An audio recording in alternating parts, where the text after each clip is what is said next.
Hello there, my friends. So I have opened two of these pre-release packs so far, and I've won some booster packs at Game Masters, which is where I play this in Pittsburgh. GameMastersPGH.com. Check them out. Great people there.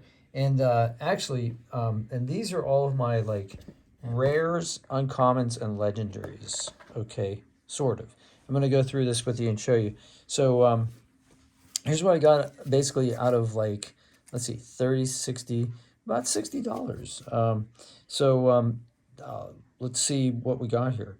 Okay, so here, this is the first base that I got, and it's actually a rare base.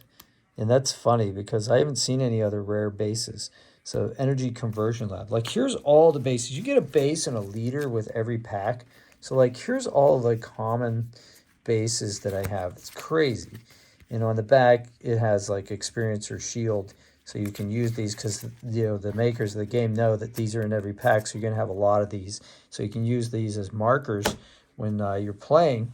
And that's awesome. But this is really interesting. Not only is it rare, but there's no marker on the back.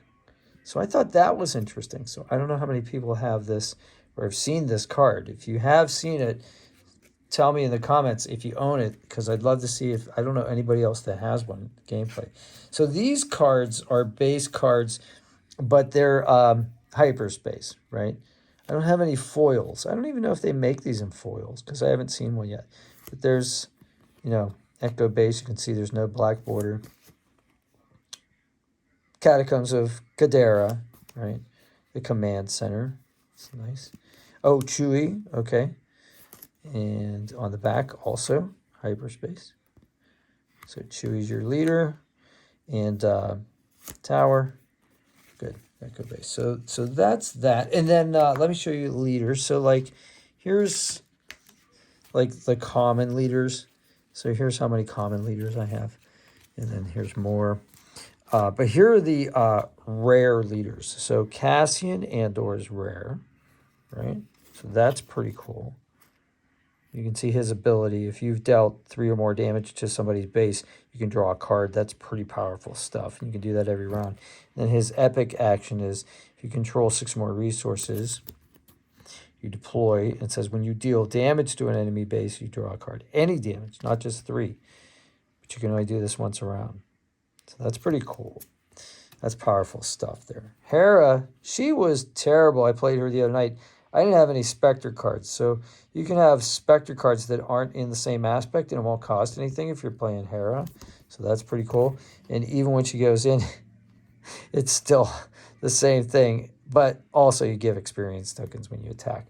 But yeah, so Hera can go in early. She's a 6. That's pretty cool. Palpatine, I'm going to make a Palpatine deck because it says here, if you have to pay 1, defeat a friendly unit, and you get to deal damage to the enemy's unit and draw a card.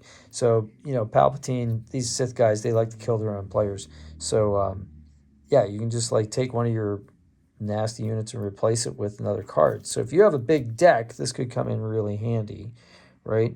So also when you're deploying this, you can take control of a damaged non-leader unit. So if you're playing against somebody and they've got a unit that's really powerful, but you've put some damage on it, you can actually take it from them, which is pretty powerful stuff. So you turn them to the dark side, basically.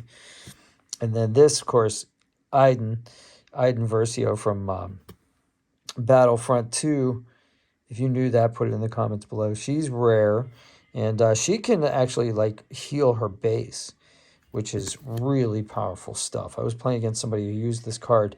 Amazing. And I do have a lot of Vigilance cards, and I actually have more Villainy cards than I do Hero cards right now, at least in the common ones. So this might be a good deck for me to make as well.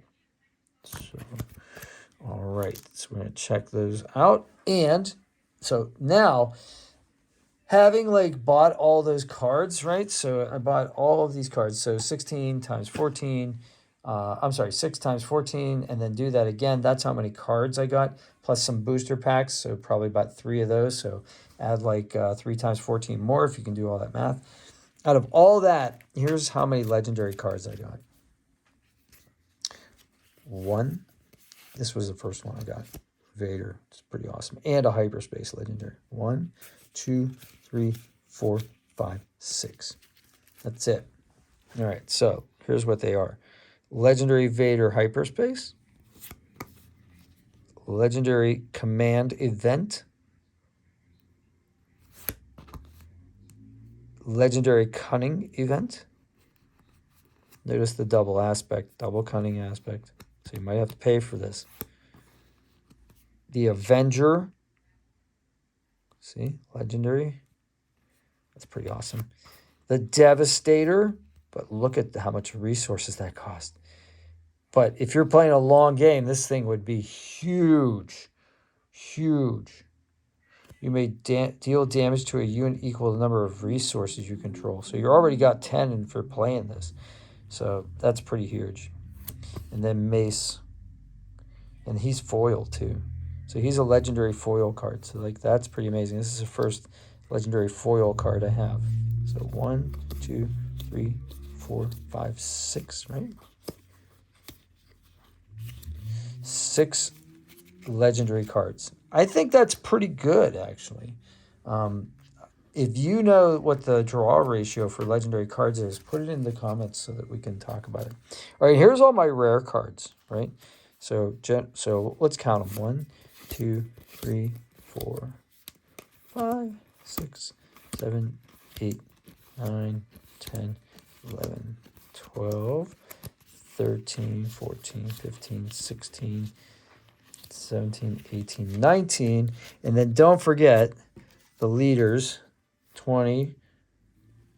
This one's rare, 21, 22, 23. And then don't forget this base, 24. So out of 12, I got 24. So no, out of 12, let's see, 12, let's say 15, say 15 packs, right? 16 card packs. I got 24 rare cards. So I think that's pretty good. And then here's a gigantic stack of uncommons. And you can see that uncommons are really not that uncommon. This is a lot. So you get 3 uncommons per pack, right? So like that's, they're less common. I call them less common because, and then here's a whole bunch of common cards that are either hyperspace or they're foil. And so there's not as many of those actually as there are of the uncommon cards. And then here's a couple more. So yeah. So if you have any questions, I'll do specific videos. If you have comments, questions, put them in the comments. And I'll do specific videos about the rarity of those things. But I thought that was interesting because I've been asking people what the frequency of their getting legendaries is. I know one guy, actually the guy, Luke, who hosted the both events so far at Game Masters, he doesn't have any legendary cards so far. And he's bought 3 of these pre-releases. I just find that amazing. So, all right. I hope you guys have a great day, and may the force be with you. And subscribe because that helps me, and like the video, and I'll see you on the next one. I'll talk to you in the comments. Take care.